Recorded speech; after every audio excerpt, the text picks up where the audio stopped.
Are you aware that the average person speaks approximately 16,000 words per day, but only hears about 10% of what others say? That's equivalent to missing out on nearly 90% of the conversation around you. We're excited and thrilled to welcome each of you to our workshop on developing effective listening skills. Successful communication in the workplace starts with effective listening. For the last few weeks, my team and I have been researching the importance of developing effective listening skills in the workplace, and I'm excited to tell you what we've learned. In this presentation, you will hear from Nimesh, who will share the importance of listening in the workplace. Ethan will talk about the barriers of effective listening. Dom will discuss listening styles. And lastly, my name is Walia. I will talk about professional benefits to becoming a better listener. Okay, let's welcome Nimesh.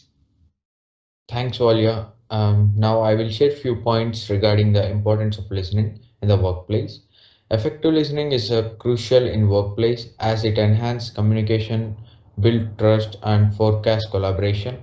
Listening improves communication within the workplace. Effective learning ensures the messages are understood correctly, reducing the chance of miscommunication.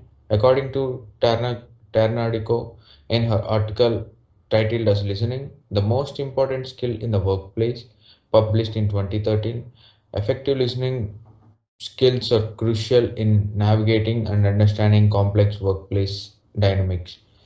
Employees who participate active listening can understand better instructions, leading to the more accurate task execution. Listening attentively during the meetings helps in the capturing key points and contributing to better project outcomes. Active listening builds trust and strengthens relationship among the colleagues. When employees feel heard, they are more likely to trust their peers and superiors. Trust leads to a more and collaborative work environment, increasing overall the productivity. According to the Brown in their article, build, building trust in the workplace established in 2021. Trust is the foundation of effective teamwork and collaboration. Colleagues who trust each other are more likely to share ideas and feedbacks openly, forecasting a positive work culture.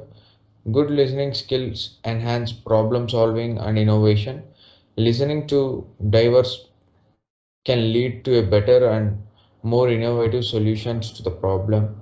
Encouraging the free flow of ideas through active listening, a culture of creative and communicate continuous improvement.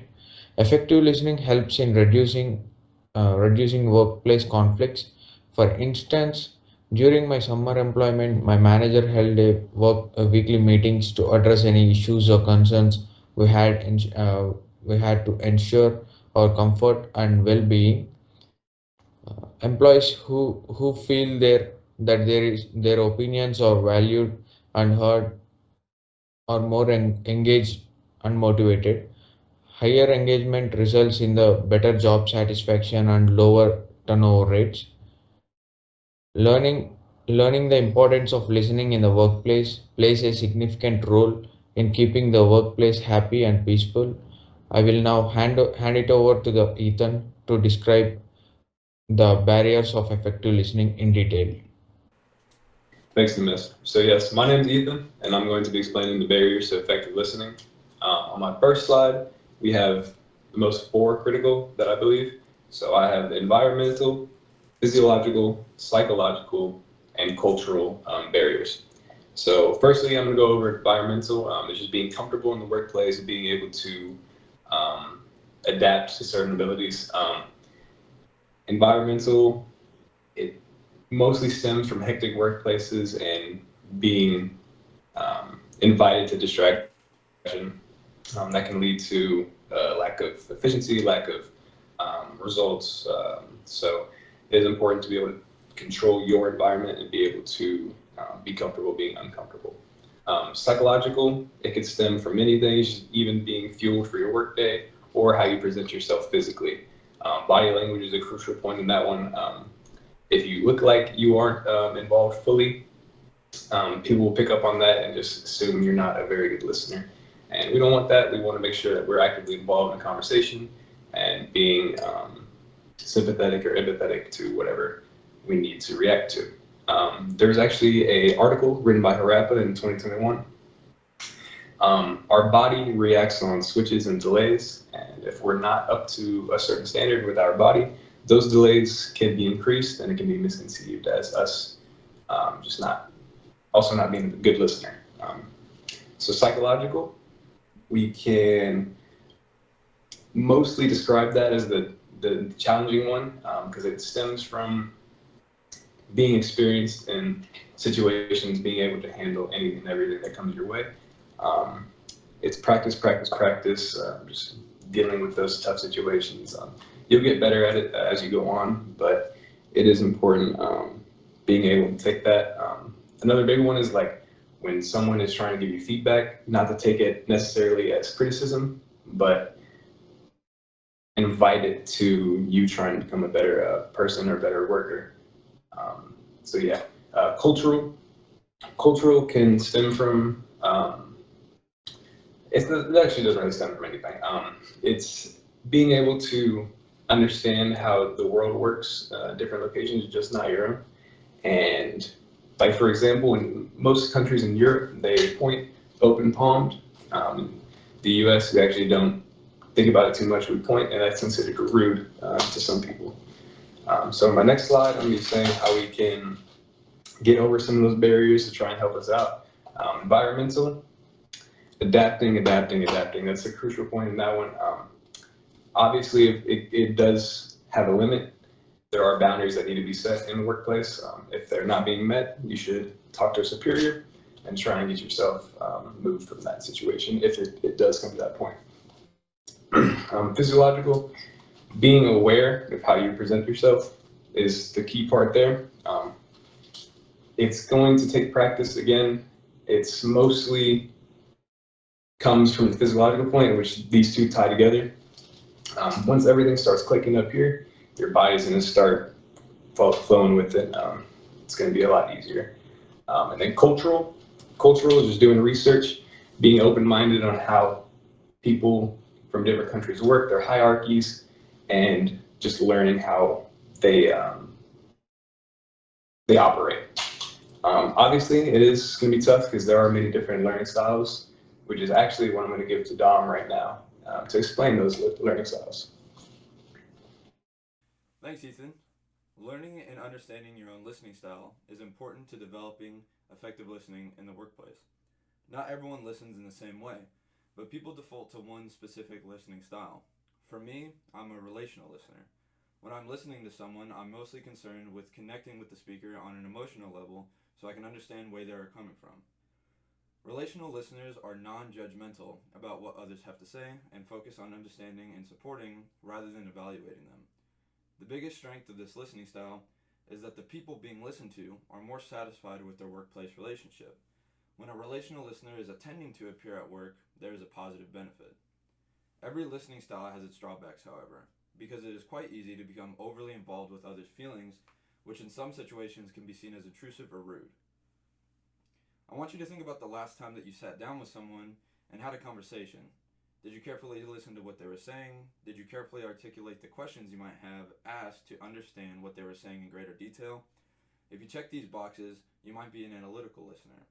According to Patty Mulder's 2023 Tools Hero online article titled Analytical Listening, Definition and Theory, analytical listening is about the ability and the capacity to properly analyze what is being said. This not only means understanding what the other person is saying and what they mean to say, but also being able to divide tough questions into separate parts to get to the core.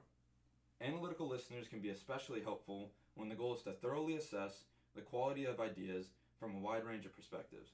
However, it may take them a long time to reach a conclusion, leading to issues dealing with important deadlines. Some people in the workplace are simply just focused on getting whatever job or task they have done immediately and as efficiently as possible. If these traits align with you, you might be a task-oriented listener. Whenever efficiency is someone's biggest concern, they expect speakers to get their point across quickly and stay on topic. Especially in a fast paced work environment, task oriented listeners help keep things functioning efficiently. However, sometimes due to task oriented listeners sharing a trait of being impatient, this leads to the possibility of straining workplace relationships. The final listening style is critical listening, where individuals have an ardent desire to evaluate and interpret messages with the purpose of accepting or rejecting them. Critical listeners try to go beyond trying to understand the topic at hand by seeking to assess its quality. This listening style is specifically helpful when the goal is investigating a problem. However, what could be more problematic would be that people who are critical listeners can frustrate others, as the speaker might feel like everything he or she is saying is being criticized. Learning all four of these listening styles play a crucial role in developing effective listening in the workplace. Another way of developing effective listening in the workplace is learning how to become a better listener, which has yielded a multitude of professional benefits. I will now hand it over to Walia to describe those more in detail. Thanks, Tom. So I had an uncle who always told me to speak to be understood. And I spent most of my adulthood just trying to perfect how I sounded. And while I was busy perfecting that, I forgot to learn how to listen. If I was going to be a successful, if I was going to be successful in all areas in my life, I had to improve my listening skills. And no matter how well you speak, it's worthless if you don't actively listen. According to Robin Abrams and Boris Goisberg in their 2021 Harvard Business Review article titled How to Become a Better Listener, they mentioned if people don't feel listened to, they refrain from sharing information. Like just the other day, my son, I came home and I was excited. I had such great news from work, and my son could see I was excited. And we sat down. I couldn't wait to tell him the story. And a few minutes into the story, I'm talking to him. He had my attention, and then he picks up his phone, and I lost him. Like he wasn't listening at all. Even I asked him, "Are you listening?" He just said, he just nodded his head. And at that point, I got irritated, left the room. Like even after he was yelling for me to come back, I was done because I didn't feel listened to. But anyway, that's parenthood. That's a whole nother lesson. Today we're talking about the professional benefits of listening. Okay, so when it comes to the workplace, becoming a better listener offers several professional benefits. Like one, enhanced communication. This allows for better connection with others. When communication is enhanced, it leads to less misunderstanding and better relationships are developed. Two, conflict resolution. Being a better listener can significantly help avoid conflicts in the workplace and your personal life. Seek clarification by asking questions. You prevent assumptions that might lead to conflict. Attentive listening is by far the best and most effective way to build trust among team members. And then number 3 on my slide, improve decision making. When I started learning how to effectively listen, I noticed that my decision making improved as well. Listening to different opinions helped me see the bigger picture. It prevented tunnel vision and encouraged a holistic approach to problem solving. When you gather diverse perspective, you make more informed decisions. And 4, leadership skills. Great listeners are often effective leaders. They inspire trust and collaboration. Everyone loves a leader that's a great listener. Most leaders are problem solvers. You need to resist the urge to solve problems all the time. Create an environment where everyone feels heard. Leaders that listen gain more respect. So today we shared with you the importance and benefits of developing effective listening. Nimesh shared with you the importance of listening in the workplace. Ethan discussed the barriers of effective listening, and Dom taught us listening styles, and I shared with you the professional benefits of becoming a better listener. After listening to what my friends and I have shared, I hope you have a better understanding of what effective listening is and how it can help change your well-being.